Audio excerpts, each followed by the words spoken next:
नमस्कार। Special coverage news पर आपका स्वागत। अभिनंदन।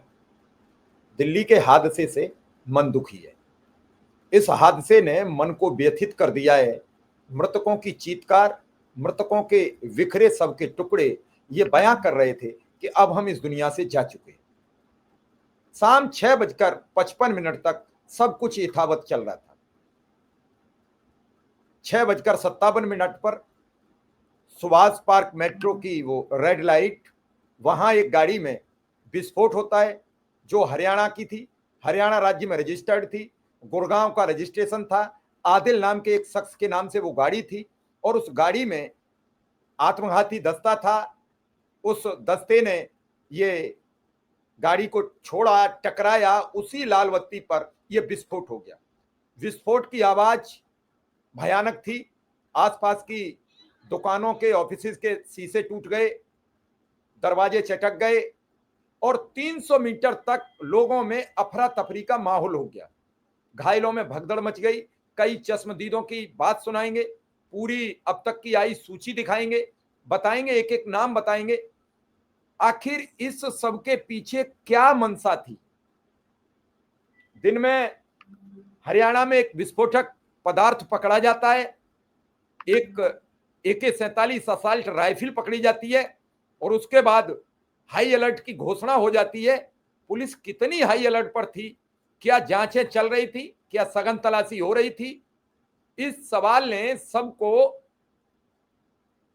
चक्कर में डाल दिया है। इतनी बड़ी घटना के बाद क्या प्रधानमंत्री नरेंद्र मोदी, गृह मंत्री अमित शाह से इस्तीफा लेंगे? यह सवाल प्रत्येक नागरिक के दिल में कौंध रहा है।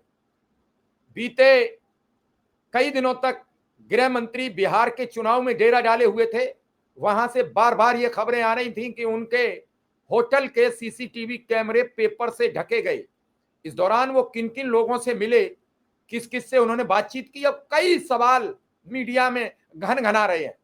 आज इस पूरे मामले पर जो अब तक की रिपोर्ट है उसके मुताबिक 13 लोगों के मरने की खबर है, 3 दर्जन के आसपास घायलों की खबर है। अभी आंकड़े पूरे नहीं आ पाए हैं, जैसे ही आएंगे आपके समक्ष रखे जाएंगे। मैं तथ्यों और सबूतों पर बात करता हूं। इस पूरे मामले पर लाल किला मेट्रो स्टेशन के पास हुए धमाके पर केंद्रीय गृह मंत्री अमित शाह ने कहा कि घटना की पूरी जांच की जा रही है, सभी पहलुओं पर गंभीरता से विचार किया जा रहा है। शाम करीब 7 बजे दिल्ली के लाल किले के पास सुभाष मार्ग ट्रैफिक सिग्नल पर एक हुंडई i20 कार में धमाका हुआ है। इस धमाके में कई राहगीर घायल हुए। हालांकि गृह मंत्री ने तो कुछ राहगीर बताए, कई वाहनों को नुकसान पहुंचा है। प्रारंभिक रिपोर्ट के अनुसार कुछ लोगों की जाने जाने की बात कही जा रही है।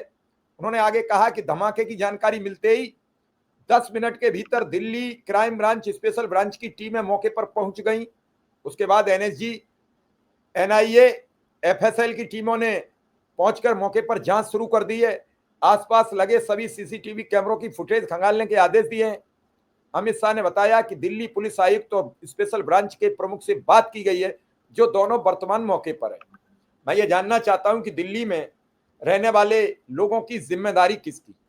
प्रधानमंत्री दिल्ली के, भाजपा के, प्रधानमंत्री भारतीय जनता पार्टी के सर्वोच्च नेता, गृह मंत्री भाजपा के अमित शाह बीजेपी के चाणक्य, दिल्ली की मुख्यमंत्री रेखा गुप्ता भाजपा की, दिल्ली के LG भाजपा के द्वारा नियुक्त, दिल्ली के पुलिस कमिश्नर भाजपा के द्वारा नियुक्त, सारा अमला भाजपा के द्वारा।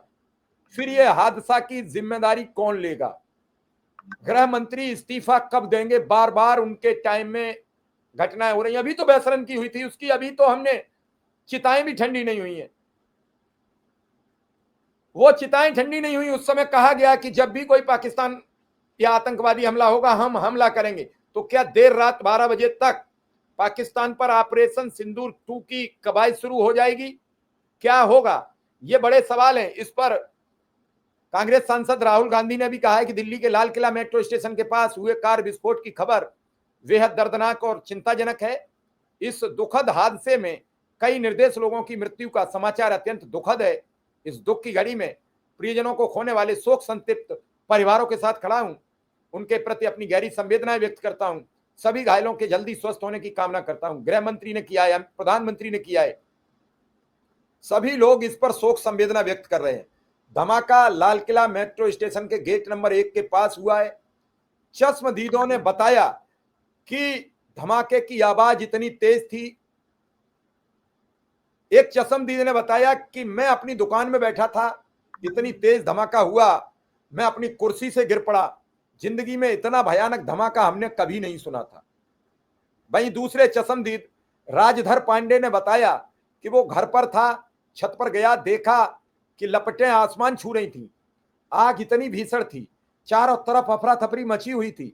मौके पर मौजूद स्थानीय व्यक्ति ने एक न्यूज एजेंसी से बात करते हुए बताया, जब हम मौके पर पहुंचे तो सड़क पर किसी का हाथ पड़ा हुआ था, किसी का पांव पड़ा हुआ था। हम देखकर हैरान रह गए, यह नजारा शब्दों में बयान नहीं किया जा सकता। आसपास कई कारें क्षतिग्रस्त हो चुकी थी, सड़क पर शरीर के टुकड़े बिखरे हुए थे। कोई समझ नहीं पा रहा था कि आखिर हुआ क्या है। और इस पूरे घटना के बाद कई और भी चश्मदीदों की बातें सामने आई हैं। इनमें घटना के वक्त वहां काफी भीड़ थी, आसपास दुकानें थी, ब्लास्ट होते ही दुकानदार भाग गए। एक ने कहा कि ऐसा धमाका कभी जिंदगी में नहीं देखा। एक बुजुर्ग शख्स ने बताया कि उन्हें घर से आग की लपटें देखी। एक ऑटो में चालक ब्लास्ट वाली कार के पीछे ही था, वह घायल हो गया। उसने बताया, एक चश्मदीद ने बताया, मैंने अपने जीवन में इतना जोरदार धमाका कभी नहीं सुना था। धमाका इतना जो तेज था कि मैं जब उठता था तो फिर गिर जाता था, ऐसा लगा जैसे अब हम सब मर जाएंगे। ब्लास्ट के बाद एक चश्मदीद ने बताया, चारों तरफ धुआं फैल चुका था, धुआं इतना घना था हम लोगों को देख नहीं सकते थे। हमने 2-3 लोगों को बचाने का प्रयास किया। एक और चश्मदीद ने बताया, हमने सड़क पर सबका कटा हाथ देखा, हम हैरान रह गए। मैं इसे अपने शब्दों में बयान नहीं कर सकता, कोई समझ नहीं पा रहा था क्या हुआ है। जिस जगह ब्लास्ट हुआ पास ही में मैं अपनी कार में बैठा था। ब्लास्ट शाम 7 बजे के बिल्कुल नजदीक हुआ है। मैं कार से बाहर निकला, घटना स्थल से भाग गया था। और क्या बताया जाए, ये सब खबरें बड़ी गंभीर हैं। जिस कार के बारे में अभी हम चर्चा कर रहे थे, उस कार के बारे में बताया जा रहा है कि वो कार नदीम ने 2 साल पहले बेच दी थी। और उस कार के बारे में जानकारी जो मिली है, जिस कार में ये धमाका हुआ है वह हरियाणा की है। पुलिस सूत्रों के मुताबिक जिस i20 कार में धमाका किया गया वह गुड़गांव के HR 26 नंबर की है। यह गाड़ी नदीम खान के नाम पर रजिस्टर्ड होने की सूचना है। इसको लेकर दिल्ली पुलिस ने हरियाणा पुलिस से संपर्क किया। नदीम ने यह कार दिल्ली के सलमान को बेची थी।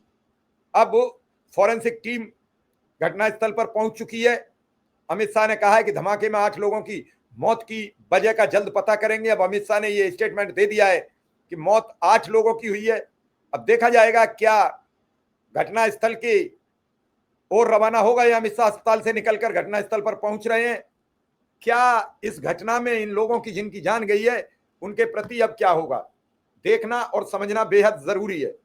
फिलहाल मैं एक बार आपकी स्क्रीन पर वो सूची भी रखना चाहता हूं ताकि आप लोग इस सूची को आगे बढ़ाएं, इस सूची को देखें, समझें और लोगों तक पहुंचाएं।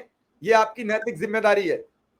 फिलहाल ये सूची आपकी स्क्रीन पर है और मैं चाहता हूं कि इस सूची को, इस तरीके की खबरों को आगे बढ़ाते रहें, क्योंकि ये सूचियां उन सभी लोगों के लिए एक बड़ी आशा की किरण होंगी जिनके परिजन अभी भी लापता बताए जा रहे हैं।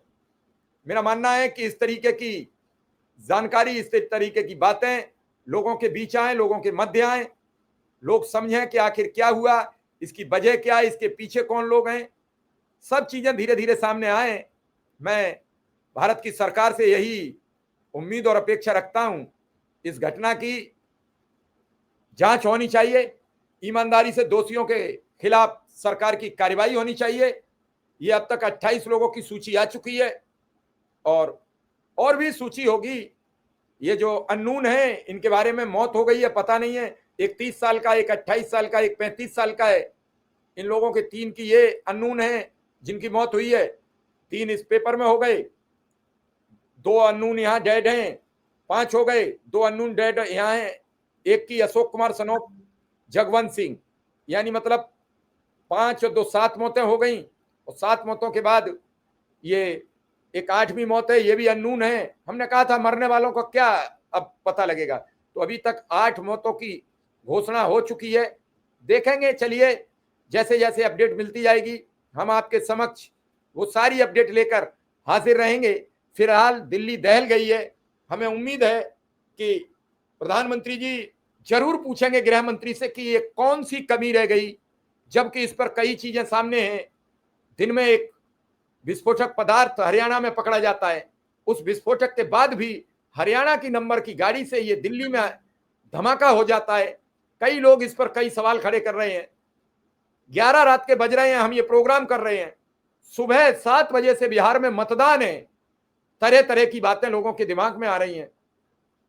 हालांकि अभी कोई भी बात कह देना जल्दबाजी होगी, लेकिन इस तरीके की इन खबरों ने हिला के रख दिया है। फिलहाल इस खबर में इतना ही। जैसे जैसे अपडेट मिलती जाएगी आपके समक्ष लेकर हाजिर रहूंगा। धन्यवाद, नमस्कार।